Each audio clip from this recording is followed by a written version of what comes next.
Let's talk about angina. Heart failure means heart failure जो होता है वो अलग होता है, कार्डियक अरेस्ट, हार्ट अटैक, तो इन सब में क्या डिफरेंस होता है। मीन्स हार्ट फेलियर क्या होता है, कार्डियक अरेस्ट क्या होता है, हार्ट अटैक क्या होता है, एंजीना क्या होता है। So let's discuss about this. तो एंजीना को हम लोग एंजीना पेक्टोरिस भी कहते हैं।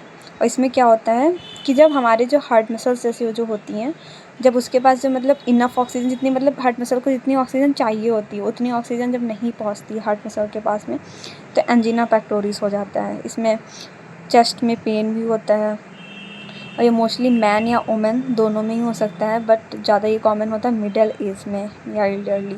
फिर हार्ट फेलियर की बात करें तो हार्ट फेलियर जो होता है उसमें ये होता है कि जब हमारा जो हार्ट होता है वो उतना ब्लड नहीं पंप करता जितना कि हमारी बॉडी को ज़रूरत होती है। मतलब जितना हमारे बॉडी को ज़रूरत है उतना जो हार्ट ब्लड पंप नहीं करता है, तो उसे हार्ट फेलियर कहते हैं। तो एंजीना में होता है कि उतनी ऑक्सीजन जितनी हमारे हार्ट मसल को ऑक्सीजन चाहिए होती है उतनी ऑक्सीजन हमारे हार्ट मसल के पास नहीं पहुंचती है, तो एंजीना पेक्टोरिस होता है। और हमारा हार्ट जो है उतना ब्लड नहीं पंप करता जितना कि हमारी बॉडी को ज़रूरत होती है, तो उसे हार्ट फेलियर कहते हैं। फिर बात आती है कार्डियक अरेस्ट की। कार्डियक अरेस्ट में जो हमारा हार्ट होता है वो बीट करना ही स्टॉप कर देता है, बीट नहीं करता है, तो उसे कार्डियक अरेस्ट कहते हैं।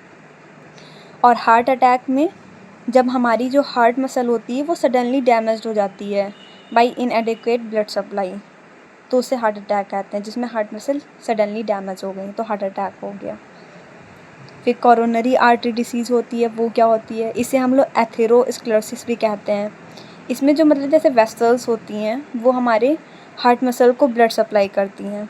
जो वेसल्स होती हैं वो हमारे हार्ट मसल को ब्लड सप्लाई करती हैं, तो इन्हीं ब्लड वेसल्स को जो है वो ब्लड वेसल्स होती वहीं अफेक्टेड हो जाती हैं, तो इससे बोलते हैं मतलब कोरोनरी आर्टरी डिसीज़, कि वहीं जो मतलब हमारे हार्ट मसल को जो ब्लड सप्लाई कर रही हैं वेसल्स वो अफेक्टेड हो गई हैं, तो इसे कोरोनरी आर्टरी डिसीज़ कहते हैं।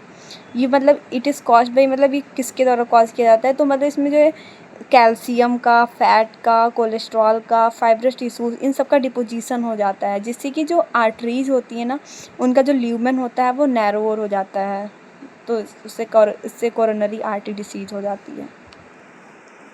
And that's it.